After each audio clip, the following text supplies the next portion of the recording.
One concept I find myself explaining to almost every new client is the concept of punishment, or simply telling the dog to knock it off. Everyone understands the value of treats and affection.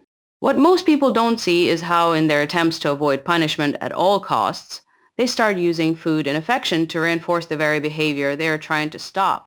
A barking dog that lunges at another dog gets food shoved in its mouth to distract it. An anxious, shivering, yapping dog gets petted and spoken to in a reassuring voice to calm it down. The intention is kind. The result is that the dog learns, this behavior gets me food and affection, and it does it again. When clients tell me they have tried everything, the list is almost always the same. Distract with treats, ignore the bad behavior, reward the good behavior.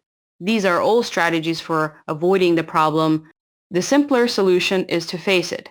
Let the dog know what is not acceptable, clearly and briefly, and then move on as if it never happened.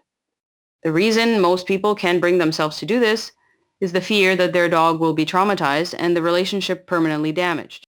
This fear is actively promoted by purely positive training advocates who invoke terms like learned helplessness and trauma and point to peer-reviewed research. That research exists, but it's worth knowing what it actually shows. The psychologist Martin Seligman, who coined learned helplessness, did conduct his original study using dogs and a shock collar. He shocked the dogs repeatedly with no way for them to escape or stop it. No matter what the dog did, the shock continued. Eventually, the dogs gave up trying. That is what learned helplessness looks like: inescapable, uncontrollable pain with no connection to the dog's own behavior. Most people would call that abuse. I would too. Appropriate punishment is nothing like that. It is specific, addressing one behavior in the moment it happens. It is brief, lasting only as long as the unwanted behavior continues. And then it is over. Life goes on. What remains is not helplessness, but a boundary. A neo-clear communication the dog actually understands. Here's what it looks like in practice. A dog blows up at another dog, pulling and lunging. Instead of trying to cross the street or distract it with a treat, address the behavior with the tools that you have. Say no, followed by a few short leash pops. Once the dog stops its aggressive display, ask it for something it knows well. Sit down, recall, reward this specific behavior, and move on. The reaction happens again, punish it again, but do not pretend it does not exist.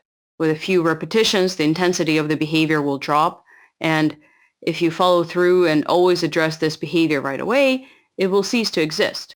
The dog will recalibrate and you will move on. There will be no trauma or damaged relationship, but there will be a clear rule to follow, which is this behavior is not acceptable and it will be addressed every single time.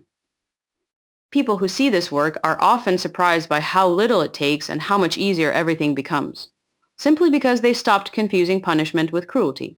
What is actually unkind is allowing a dog to live in a state of constant over-arousal and anxiety, while its world quietly shrinks to only the routes and situations that feel safe enough to manage. Boundaries are not punishment in the harmful sense. They are how dogs, like people, learn to navigate the world with confidence.